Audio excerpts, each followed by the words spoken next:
Blinkit की कहानी सिर्फ ग्रोसरी ऐप डिलीवरी की कहानी नहीं है, बल्कि इंडिया में हो रहे सबसे बड़े रिटेल बिजनेस के बदलाव की कहानी है, जिससे आने वाले टाइम में बहुत सारे लोग बर्बाद होने वाले हैं और ये एक साइलेंट किलर जैसा है। आज की इस ब्लिंकिट की केस स्टडी में कुछ ऐसी बातें आपको बताऊंगा जो शायद आपने कभी सोची भी नहीं होगी। जरा सोच के देखो, एक एग्जांपल देता हूँ। जो कंपनी अपने मेन काम यानी कि दूध, दही, ब्रेड, फूड डिलीवरी से अपने हर ऑर्डर पर सिर्फ पैसे गवाती रही है, एक भी पैकेट ऐसा डिलीवर नहीं होता जिससे कि सॉलिड प्रॉफिट निकले। हर डिलीवरी पर कंपनी की पॉकेट पे नेगेटिव असर पड़ा है, पर फिर भी बड़ी बड़ी बैंक्स और ग्लोबल एनालिस्ट फर्म्स ब्लिंकिट की वैल्यूएशन मल्टी बिलियन डॉलर्स में वैल्यू कर रही है। गोल्डमैन सैक्स की लेटेस्ट रिपोर्ट को अगर देखें तो इनके अकॉर्डिंग इम्प्लाइड इक्विटी की जो ब्लिंकिट की वैल्यूएशन है वो लगभग $13 बिलियन के आसपास है, और ये वैल्यूएशन इसकी पेरेंट कंपनी इटर्नल के फूड डिलीवरी बिजनेस से भी ज्यादा मानी जा रही है। तो सवाल यह है कि ब्लिंकिट आखिरकार ऐसा कौन सा खेल खेल रही है जो सालों साल घाटे में होने के बावजूद भी अपनी वैल्यूएशन को अचानक से मल्टी बिलियन डॉलर्स में पहुंचाने में कामयाब हुई है,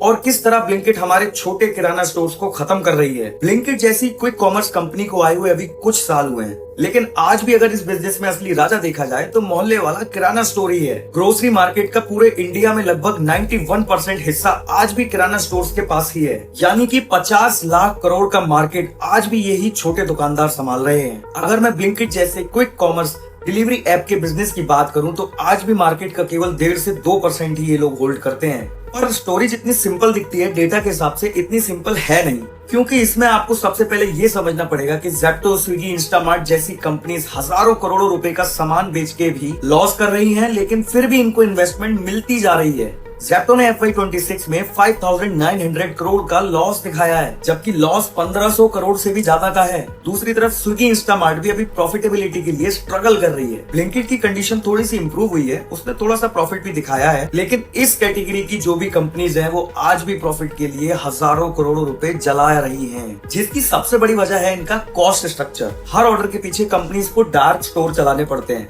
इन्वेंट्रीज रखनी पड़ती है, डिलीवरी पार्टनर को पेमेंट देनी होती है, डिस्काउंट्स देने पड़ते हैं, और न्यू कस्टमर को लाने के लिए बहुत सारा पैसा मार्केटिंग पे भी खर्च करना पड़ता है। और सबसे बड़ी बात है कि ग्रोसरी प्रोडक्ट पर मार्जिन वैसे भी कम होता है। दूध, दही, आटा, बिस्किट अक्सर 5% से 15% तक का मार्जिन होता है, और कई बार तो 10 मिनट डिलीवरी का खर्चा ही उससे ज्यादा निकल आता है। इसी वजह से ग्रोसरी बेचकर पैसे कमाना बहुत मुश्किल है। तो सबसे इम्पोर्टेंट बात यह है कि जब ग्रोसरी से प्रॉफिट नहीं हो पा रहा तो इन्वेस्टर्स इन कंपनीज में हजारों करोड़ रुपए क्यों लगा रहे हैं? क्या उनको लॉस नहीं दिखाई देता? उनके अंदर अकल नहीं है? पर दोस्तों ऐसा नहीं है, इनका असली बिजनेस ग्रोसरी बेचना नहीं है। अब तुम सोचोगे कि असली बिजनेस है क्या, तो मैं आपको बता दूं कि आपको इनका असली बिजनेस पता ही नहीं है, कैसे पब्लिक को साइलेंटली बेवकूफ बना दिया जाता है। ब्लिंकिट का रियल बिजनेस ग्रोसरी बिजनेस नहीं है, अटेंशन सेलिंग है। अब तुम बोलोगे कि इसका क्या मतलब है? चलो एक एग्जांपल से समझाता हूँ। अब मान लो तुम्हारे घर में दूध खत्म हो गया, तो पहले क्या करते थे? किराने की दुकान पर नीचे भाग कर जाते थे और वहां से दूध लेके आ जाते थे। लेकिन आज अगर तुम कुछ बना रहे हो और खत्म होते ही तुम सीधा ब्लिंकिट खोलते हो, और यहीं से सारी गेम शुरू होती है। ऐप खोलते ही तुम्हारी नजर कहाँ पड़ती है? उसके बैनर पर पड़ती है, जिसमें कभी चिप्स की फोटोज दिखाई जाती हैं, कभी कोल्ड ड्रिंक्स नजर आती हैं, तो कभी कोई शैम्पू या टूथपेस्ट नजर आ जाता है। इस तरीके के नए नए प्रोडक्ट ब्लिंकिट तुमको पहले ही दिखा देता है। अब तुमको लगता है ये तो सिर्फ ऑफर है,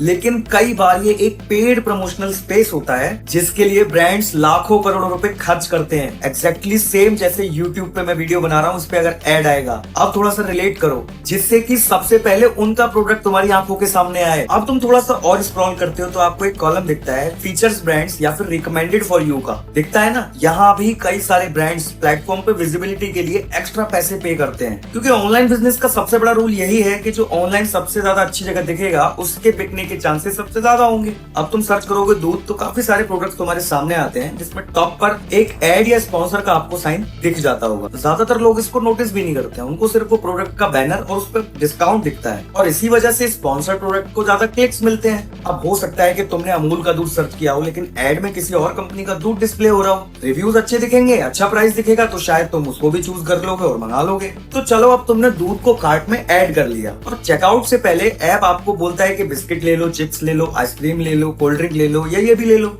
इसमें हर चीज ऐड नहीं होती है, लेकिन इसमें काफी सारे ब्रांड्स पे करते हैं रिकमेंडेशन के लिए, जिससे कि कार्ट की वैल्यू में हाई मार्जिन प्रोडक्ट्स भी आप ऐड कर लो। अब पेमेंट हो गई, 10 मिनट के अंदर ऑर्डर आ रहा है। अब जैसे कि हम सभी इंडियंस के अंदर एक कीड़ा होता है कि हम उस ऐप को डिलीवरी के टाइम के अंदर 2 से 3 बार जरूर खोल के देखेंगे कि हमारा फूड कहाँ तक आ गया।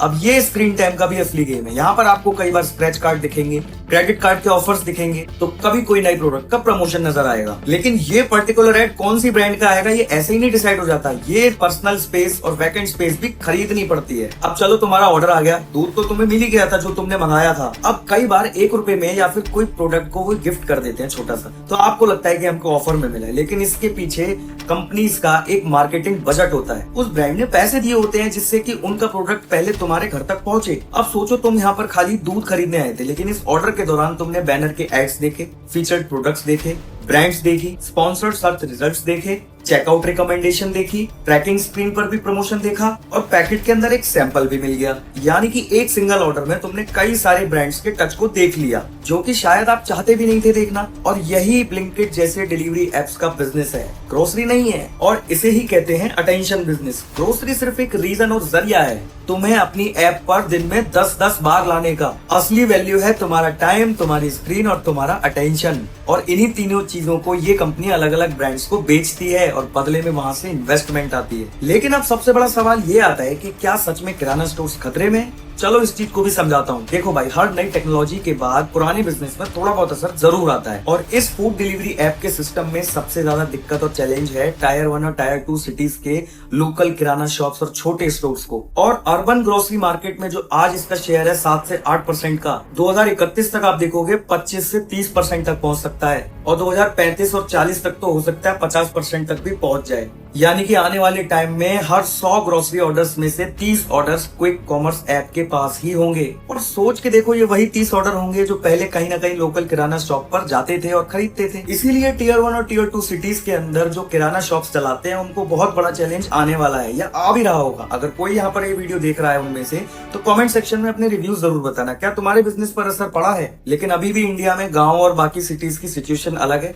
वहाँ पर अभी भी पर्सनल रिलेशनशिप, उधार और सब चीजों की चीजें चलती हैं, तो वहाँ पर अभी ये स्टोर्स नहीं पहुंच पाए हैं। लेकिन सिटीज में ये कंपटीशन पहले किक स्टार्ट था, अब ये एक्सेलरेट हो चुका है। आने वाले टाइम में अगर इन सिटीज में किराना स्टोर्स ने अपने आप को अपग्रेड नहीं किया तो ये बहुत स्ट्रगल फेस करेंगे। अब सबसे बड़ा सवाल, क्या ब्लिंकिट और ज़ेप्टो की वजह से लोकल किराना स्टोर्स खत्म हो जाएंगे? लेकिन मैं पर्सनल ओपिनियन बताऊं तो ऐसा नहीं होने वाला है। लेकिन जो किराना स्टोर्स वक्त के साथ अपने आप को नहीं बदलेंगे, उनके लिए आने वाला समय बहुत मुश्किल होने वाला है। उसके पीछे का सबसे बड़ा रीजन है कस्टमर बिहेवियर। पहले लोग कन्वीनियंस के लिए मार्केट में जाते थे, अब कन्वीनियंस खुद उनके घर पर चलकर आ रहा है, फोन के थ्रू, एक क्लिक के थ्रू। और बिजनेस की दुनिया का सबसे बड़ा रूल है जो मैं हर बार बताता हूँ, जिस दिन कस्टमर की आदत बदल गई उस दिन आपको पूरे प्रोसेस और इंडस्ट्री को बदलना पड़ेगा। अब हिस्ट्री उठा के देख लो, जब एटीएम आए तो लोगों ने बोला बैंक्स बंद हो जाएंगे, यूपीआई आया तो लोगों ने बोला कैश खत्म हो जाएगा, जब अमेजोन और फ्लिपकार्ट आए तो लोगों ने बोला लोग शॉपिंग मॉल्स में शॉपिंग नहीं करेंगे। लेकिन ऐसा हुआ क्या? नहीं ना। जो बदल गए वो बच गए और जो नहीं बदले वो धीरे धीरे मार्केट से बाहर होते चले गए। और आज लगभग वही कहानी सेम यहाँ खड़ी है।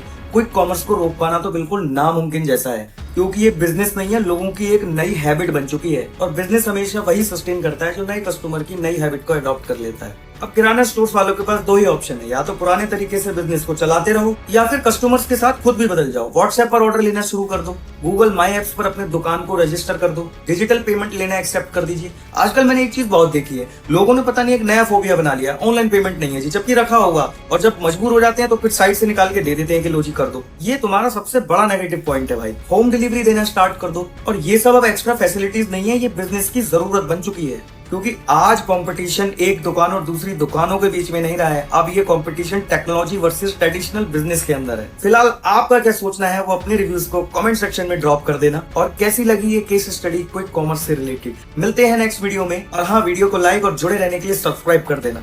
जय हिंद।